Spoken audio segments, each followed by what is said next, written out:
Hi friends, నేను మీ doctor జంగం Vishwanath, psychology మరియు pi ఫ్యాకల్టీని. అంతేగాక మీకు ఇష్టమైన శ్రీ విద్యా పబ్లికేషన్ పుస్తక రచయితలు. మీకు తెలుసు ప్రజెంట్ డిప్యూటీఓ నోటిఫికేషన్, డైట్, ఇటు బీఈడి, అటు ఏపీ టెట్, ఇటు తెలంగాణ డిఎస్సి అన్నిటిలో ఉన్నటువంటి టాపిక్ తత్వవేత్తలు ట్రెండింగ్ టాపిక్. దాంట్లో భాగంగా ఉన్నటువంటి పాలో రెగ్యులస్ నెలస్ ప్రైరీ అనే టాపిక్ గురించి మనం మాట్లాడుకోబోతున్నాం. కాబట్టి జాగ్రత్తగా విని ఇక్కడనే నేర్చుకోండి. ప్రతి దగ్గర ఈ యొక్క పాలో ప్రైమరీ అనేటువంటి టాపిక్ ఖచ్చితంగా ఉంటుంది. ప్రతి తత్వవేత్తలు చాలా చాలా ఇంపార్టెంట్. కాబట్టి సమయం లేదు, కాబట్టి అక్కడికక్కడే సులువుగా నేర్చుకోండి. మీకు తెలుసు మన యాప్లో దీనికి సంబంధించిన డిప్యూటీఓ, డైట్, బీడీ లెక్చర్కి సంబంధించిన క్లాసులు సిద్ధంగా ఉన్నాయి. మెటీరియల్ అటు తెలుగు మీడియం, ఇటు ఇంగ్లీష్ మీడియం, పరీక్షలు అటు తెలుగు మీడియం, ఇటు ఇంగ్లీష్ మీడియం. కాబట్టి జాగ్రత్తగా ఈ అవకాశాన్ని ఉపయోగించుకోండి. అటు ఏపీ హెచ్డబ్ల్యూఓ, ఏపీ టెట్ మరియు తెలంగాణ డిప్యూటీఓ మరియు అంతేకాకుండా డైట్ బీఈడి లెక్చరర్స్ ఎక్కువ మంది ఉన్నటువంటి యాప్ కాబట్టి, పోటీ ఉన్న యాప్ కాబట్టి, పోటీలో ఉన్న వారందరూ కూడా మన యాప్లో ఉండాల్సిందే. మీకు ఏ అనుమానం ఉన్నా సరే ఖచ్చితంగా మన వాట్సాప్ గ్రూప్ను ఫాలో కండి. మీకోసం ఒక నెంబర్ ఇవ్వడం జరుగుతుంది, 9985011357. ఏ అనుమానాలు సరే 24/7 మీకు మీ యొక్క సమస్యలు తీర్చడానికి మన వాట్సాప్ నెంబర్ సిద్ధంగా ఉంది. మీరు ఏ టైంలోనైనా మెసేజ్ పెట్టవచ్చు. మా లక్ష్యం మిమ్మల్ని ఉన్నతోద్యోగులుగా తీర్చిదిద్దడం. మరి దాంట్లో భాగంగా ఫాలో ప్రైమరీ కాబట్టి నన్ను ఫాలో కండి చాలు. మరి ఫాలో రెగ్యులస్ నెలస్ ప్రైరీ అంటారు, ఒకసారి ప్రైమరీ అంటారు. కొన్ని పుస్తకాల్లో చూస్తే దీనికి సంబంధించినటువంటి సమాచారం అన్ని పుస్తకాల్లో ఉన్న సమాచారాన్ని మీకు అందించడం జరిగింది. మళ్ళీ మీరు ఏ పుస్తకం చదవాల్సిన అవసరం లేదు, ఎందుకంటే అన్ని పుస్తకాలు మేము వెతికి పెట్టాం. మీరు జస్ట్ ఫాలో కండి చాలు. రైట్. ఫాలో రెగ్యులస్ ప్రైరీ 1921 నుంచి 1997 వరకు అతని యొక్క జీవిత కాలం. రైట్.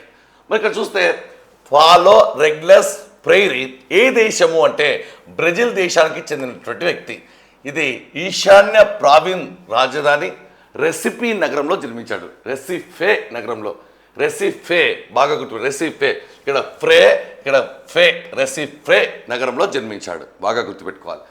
తండ్రి వచ్చేసి సైనిక పోలీస్ విభాగంలో అధిపతి. ఇతని యొక్క తండ్రి సైనిక విభాగంలో అధిపతి. అక్కడ చూస్తే మేజర్గా ఇతడు వెరైటీగా ఒక విద్యను పొందడం జరిగింది. ఒక ప్రత్యేక పద్ధతిలో భాష నేర్చుకున్నాడు. ఎవరి ద్వారా అంటే తండ్రి ద్వారా. ఎలా నేర్చుకున్నాడు అంటే సింపుల్గా ఒక పదాన్ని తండ్రి ద్వారా చదవడం జరిగింది. తర్వాత ఆ పదంలో ఉన్న అక్షరాలను విడివిడిగా తీసుకొని మిగతా పదాలను తనకు తానుగా సృష్టించాడు. ఇది మన ఫ్రైరీ యొక్క స్పెషాలిటీ. ఫ్రైరీ అనగానే ఫ్రేమింగ్ గుర్తుపెట్టుకోండి. ఫ్రేమింగ్ ఏం ఫ్రేమింగ్ అంటే పదాల ఫ్రేమింగ్.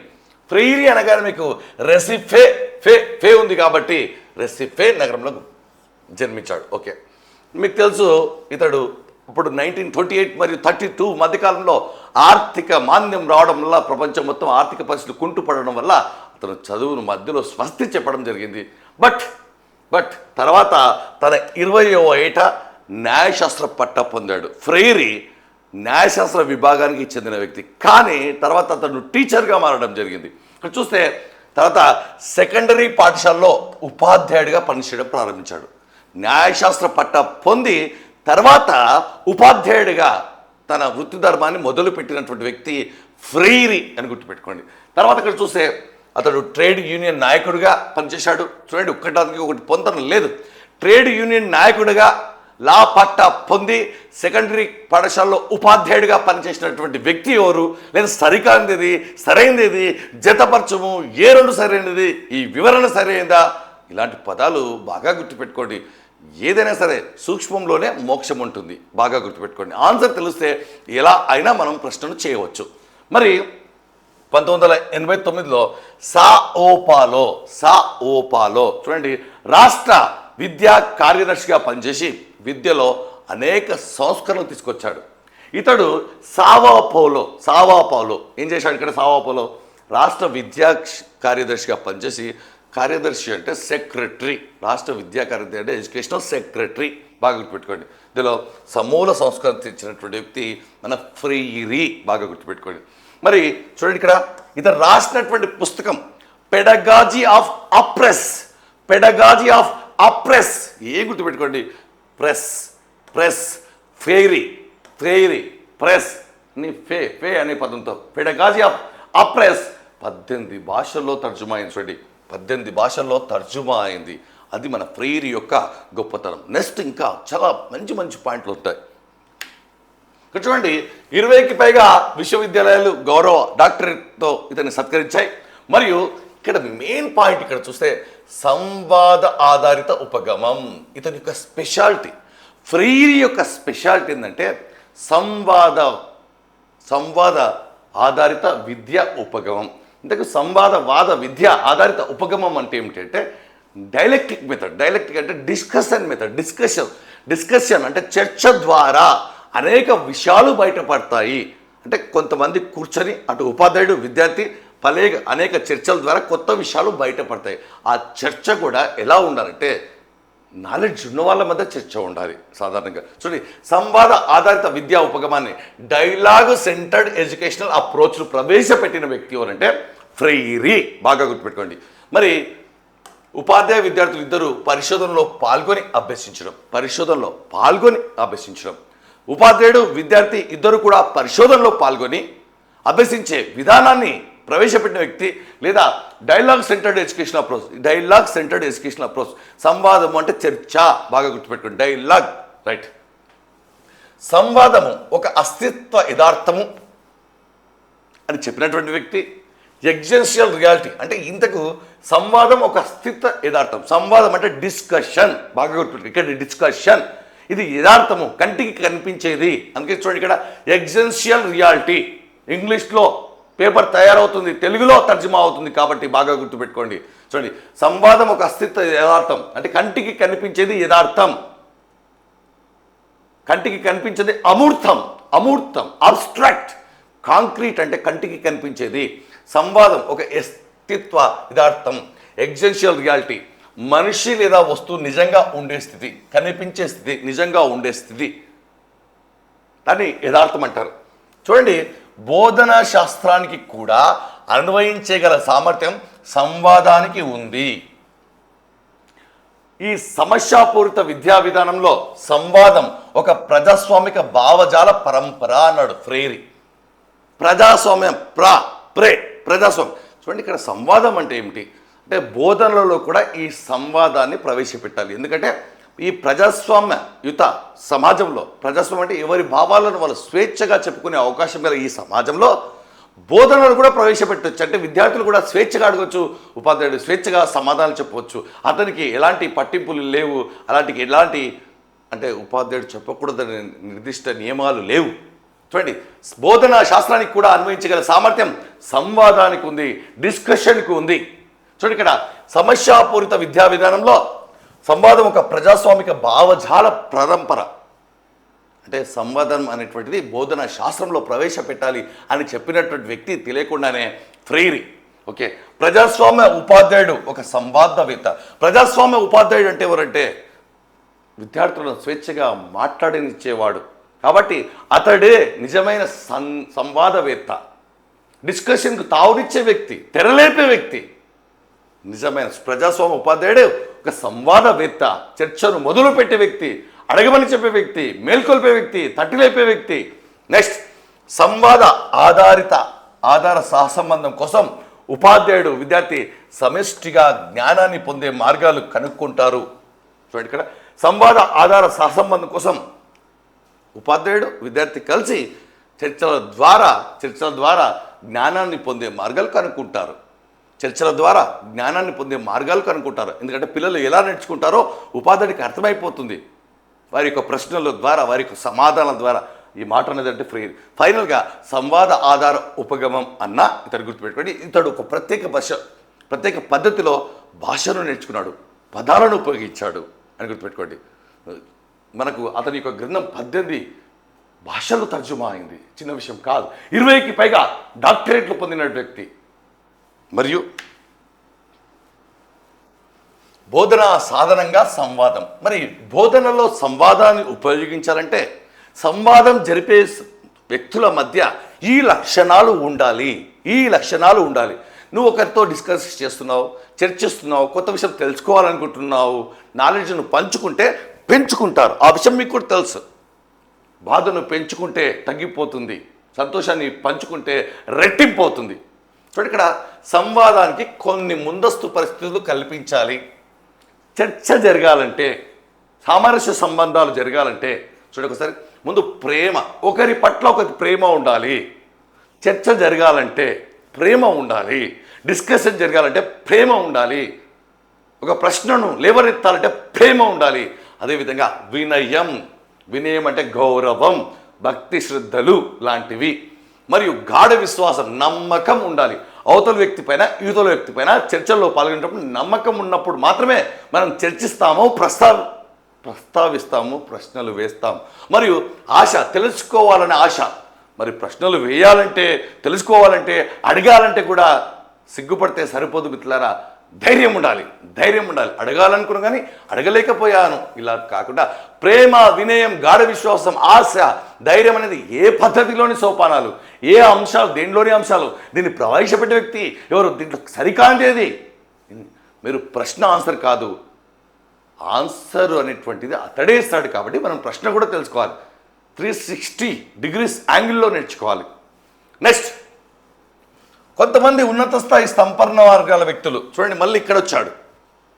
మళ్ళీ టాపిక్ చేంజ్. మనం కూడా మారిపోవాలి ఇమ్మీడియట్గా. కొంతమంది ఉన్నత స్థాయి సంపన్న వర్గాల వ్యక్తులు, కొంతమంది హై లెవెల్ ఇంటలెక్చువల్ కాదు, సమాజ సంబంధాలను ప్రభావితం చేసే మరొక వర్గాన్ని అణచివేత గురి చేస్తారని సాంప్రదాయ బోధనా పద్ధతులు, సంపన్న వర్గాల ప్రవాసీల పద్ధతులే. చూడండి, కొంతమంది వ్యక్తులు మరొక వర్గాన్ని అణచివేయడానికి ఇంకా సాంప్రదాయ బోధనా పద్ధతులు ఉపయోగిస్తున్నారంటే దాని యొక్క అర్థం ఏమిటి? వారు కొత్తగా నేర్చుకోకూడదు, కొత్తగా తెలుసుకోకూడదు. అదే విధంగా మూస పద్ధతిలో, పాత పద్ధతులు నేర్చుకోవాలి. కాబట్టి కొంతమంది వర్గాలు ఆ విధంగా చేస్తున్నాయి. తస్మాత్ జాగ్రత్త అని హెచ్చరించిన వ్యక్తి ఎవరంటే ఫ్రెయిరీ. బాగా గుర్తుపెట్టుకోండి. సమాజ సంబంధాలను ప్రభావితం చేసి మరొక వర్గాన్ని అణచివేత గురి చేస్తున్నారని. అందుకే మన జ్యోతిబాబులు ఏమన్నాడు? ఎక్కువ డబ్బును తక్కువ మంది ఉన్నటువంటి ఉన్నత వర్గాలకు ఖర్చు పెడుతున్నారు, ఎక్కువ మంది ఉన్నటువంటి నిమ్న వర్గాలకు ఖర్చు పెట్టట్లేదు అన్నాడు. ఆ విధంగా ఇక్కడ చూస్తే సాధారణ విద్యా విధానం ఫ్రెయిరీ దృష్టిలో బ్యాంకింగ్ విద్యా విధానం.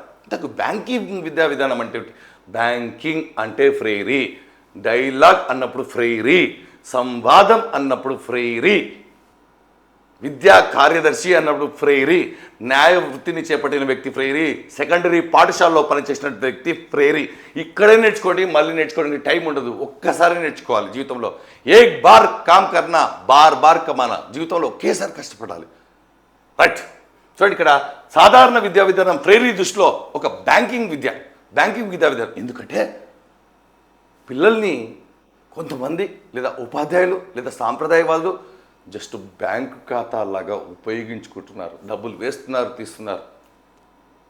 చూడొకసారి, విద్యార్థులను ఖాళీ పాత్రలు బ్యాంకు ఖాతాలుగా భావించి ఉపాధ్యాయుడు జ్ఞానాన్ని జమ చేస్తున్నాడు.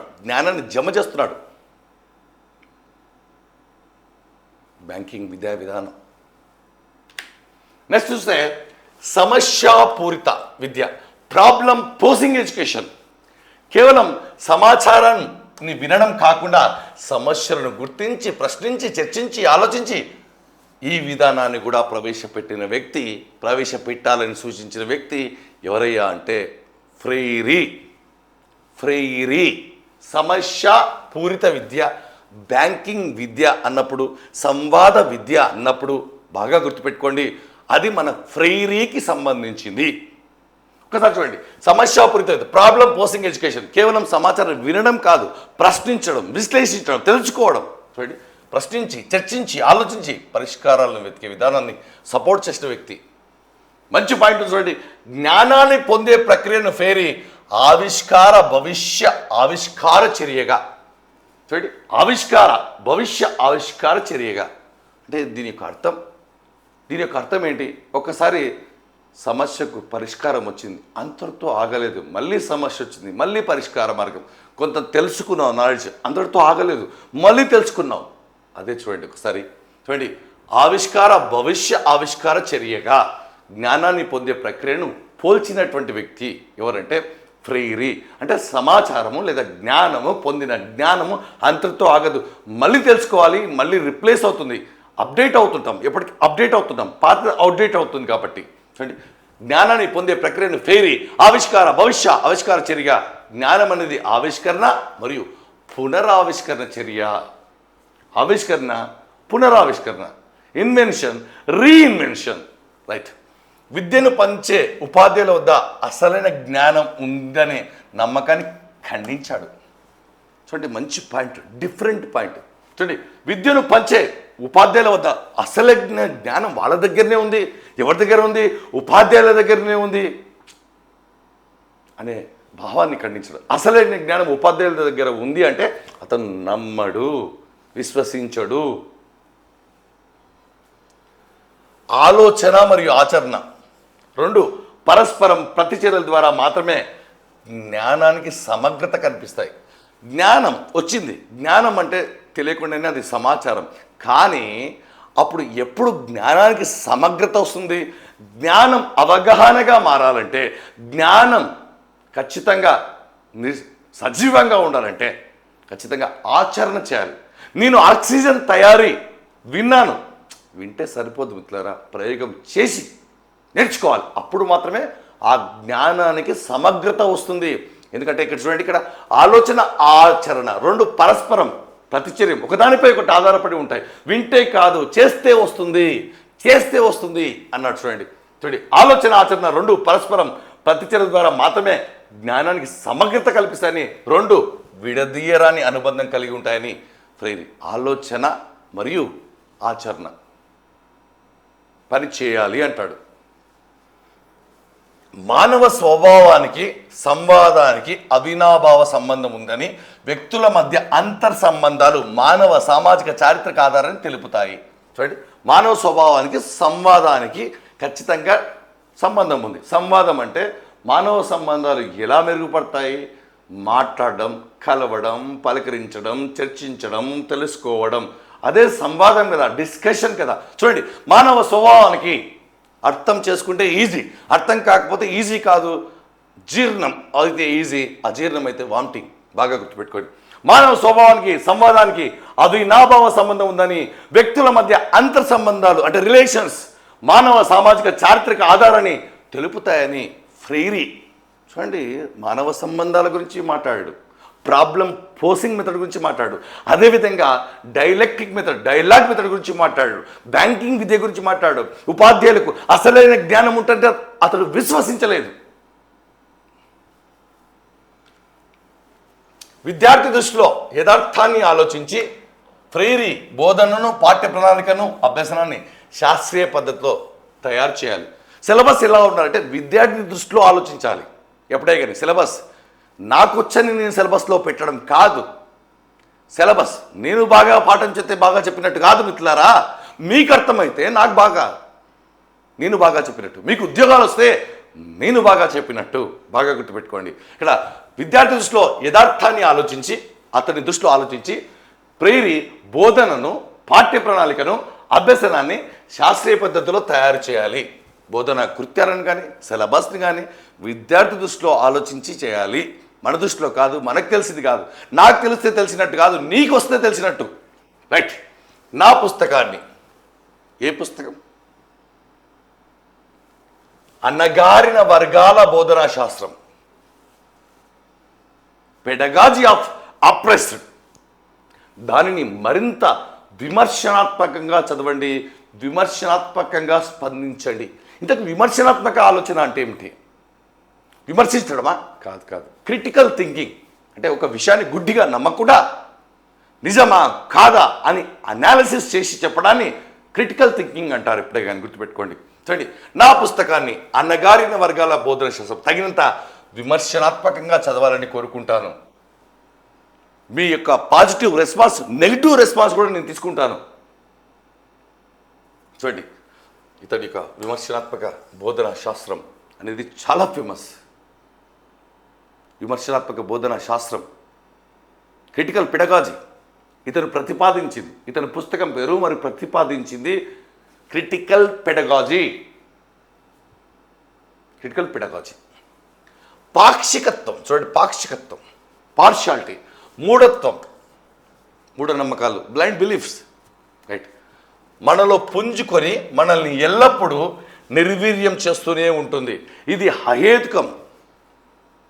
హేతు అంటే రీజన్, అహేతుకం అంటే ఇర్రేషనల్, రేషనల్ ఇర్రేషనల్, రైట్, అహేతుకం. మార్మికం, మిస్టీరియస్ అంటే కంటికి కనిపించింది మిస్టీరియస్ కావడం వల్ల వాస్తవ పరిస్థితిని బూటకంగా, మార్పు చేయలేని యథార్థంగా చేస్తుంది. అదే విమర్శ, స్వేచ్ఛ, సృజనాత్మకత నమ్మిన దానికి బద్ధుడై ఆచరించడం మొదలైన వాటిని కలిగి ఎదురుగుండా ఉండే యథార్థ పరిస్థితిని మార్చే ప్రయత్నంలో మరింత శ్రద్ధ ఉండేటట్టు చేస్తుంది. పాలోప్రి మనం ఎదిగపోవడానికి కారణం మనకు ఉన్నటువంటి మూస పాత మెదడులో ఉన్నటువంటి నమ్మకాలు. యథార్థం, నాకు జాబ్ రాలేదు, ఎక్కడొస్తుంది, ఒకటే పోస్ట్ ఉంది, రెండే పోస్టులు ఉన్నాయి, మనకు వస్తుందా లేదా, జోన్ వారీగా అది ఇది ఇంకా ఓసి అసలు రాదు. చూడండి, పాక్షికత్వం, సగం సగం లేదా గత అభిప్రాయం. మూఢత్వం, బ్లైండ్గా మనకెక్కడ వస్తుందిలే, మనకు రాదులే, అమ్మ నీకు జాబ్ రావాలి డిప్యూటీవ్ అంటే మనకంత సీన్ లేదని అమ్మాయి నన్ను కూడా కల్పిస్తుంది. మళ్ళీ మూఢత్వం మనలో పుంజుకొని మనల్ని ఎల్లప్పుడూ నిర్వీర్యం చేస్తూనే ఉంటుంది. ఇది అహేతుకం, ఇది కరెక్ట్ కాదు, యథార్థాన్ని కప్పిపుచ్చుతుంది అనేటువంటి మాట. మార్మికం, మూఢనమ్మకం, అహేతుకం లాంటి పదాలు వస్తే, పాక్షికత్వం లాంటి పదాలు వస్తే గుర్తుపెట్టుకోవాలి, ప్రేరి అనేటువంటి అంశం. ప్రజల నుండి నేర్చుకోవడం అంటే వారి పట్ల గౌరవం ఉండాలి, వారితో ముఖాముఖి మాట్లాడాలి, వారి అభిప్రాయాలకు విలువనివ్వాలి. దీన్ని ప్రేరి సంభాషణ సంస్కృతి అంటాడు. ఎందుకంటే ఇతను చెప్పింది సంవాద అభ్యసనం, సంవాదవాద అభ్యసనం, సంవాద ఆధారిత ఉపగమం. కాబట్టి ఫస్ట్ అతలతో, ఇతరులతో, అందుకే మనం 5 స్టెప్స్ నేర్చుకున్నాం. 5 స్టెప్స్ నేర్చుకున్నాం. 5 స్టెప్స్ చూడండి ఒకసారి. ప్రజల నుండి నేర్చుకోవడం అంటే వారి పట్ల గౌరవం ఉండాలి, రెస్పెక్ట్ ఉండాలి, ముఖాముఖి మాట్లాడాలి, మరియు వారి అభిప్రాయాలకు విలువనివ్వాలి. దీన్ని ఏమన్నాడంటే సంభాషణ సంస్కృతి. సంభాషణ, సంవాదం, బ్యాంకింగ్ విద్య అన్నప్పుడు మీరు గుర్తుపెట్టుకోవాల్సింది ఏంటంటే మన ప్రేరి, రైట్. విద్యార్థులు స్వీయ అవగాహనను పెంపొందించుకోవడానికి తమ సామాజిక నేపథ్యాల నుండి అధ్యయనం ప్రారంభించాలని సూచించబడింది. చూడండి, విద్యార్థులు స్వీయ అవగాహనను పెంపొందించడానికి తమ సామాజిక నేపథ్యాల నుండి అధ్యయనం చేయాలి. మేము ఎక్కడ పుట్టాం, ఏం చేస్తున్నాం, ఎలా పెరిగాం, ఎక్కడి నుంచి వచ్చాం, మా పరిస్థితులు ఏమిటి, అప్పుడు నేనేమిటి అనేది తెలుస్తుంది. స్వీయ అధ్యయనం, స్వీయ అవగాహనం. స్వీయ అవగాహన అంటే ఏమిటంటే తన గురించి తాను తెలుసుకోవడం.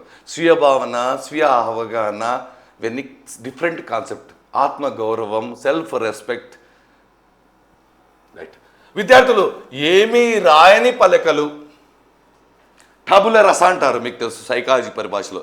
ఏమీ రాయని పలకలు. ఉపాధ్యాయుడే సర్వం అందించాలనే భావనకి ఈ తత్వం వ్యతిరేకం. ఉపాధ్యాయుడు సర్వం అందిస్తాడు, అందించాలి కూడా. ఏం తెలియదు మా పిల్లవాడికి, అది కాదు. విద్యార్థి కూడా నేర్చుకోవాలి, మిగతా పరిస్థితుల ద్వారా నేర్చుకోవాలి. ఉపాధ్యాయుడికి జ్ఞానం ఉందంటే కూడా నమ్మలేదు, విశ్వసించలేదు మన ప్రేరి. నెక్స్ట్, ప్రేరి రచనలు. అణగారిన వర్గాల బోధనా శాస్త్రం, పెడగాజీ ఆఫ్ అప్రెస్డ్. తెలుగులో చూడండి విముక్తి విద్య. తెలుగులో దీన్ని విముక్తి విద్య అంటారు. బాగా గుర్తుపెట్టుకోండి. రకరకాల పుస్తకాల నుంచి సమాచారం గ్యాదర్ చేసి నేను ఇక్కడ పెడుతున్నాను. మీరు చదివే పుస్తకంలో ఈ పాయింట్ ఉండదు. మీరు ఒక పుస్తకం చదువుతారు, అనేక పుస్తకాలు చదివి ఒక మెటీరియల్లో పెడుతున్నాను. మళ్ళీ మెటీరియల్ పై మీరు చూడాల్సిన అవసరం లేదు. విముక్తి విద్య అనువాదం ఎవరంటే ఆర్వీఆర్, ది ప్రజాశక్తి వాళ్ళు ప్రచురించారు పబ్లికేషన్. నెక్స్ట్, విద్య స్వేచ్ఛను ప్రాక్టీస్ చేయడం. రెండవ గ్రంథం పేరు విద్య స్వేచ్ఛను ప్రాక్టీస్ చేయడం. నెక్స్ట్, విమర్శనాత్మక స్పృహ కోసం విద్య. విమర్శనాత్మక స్పృహ కోసం విద్య.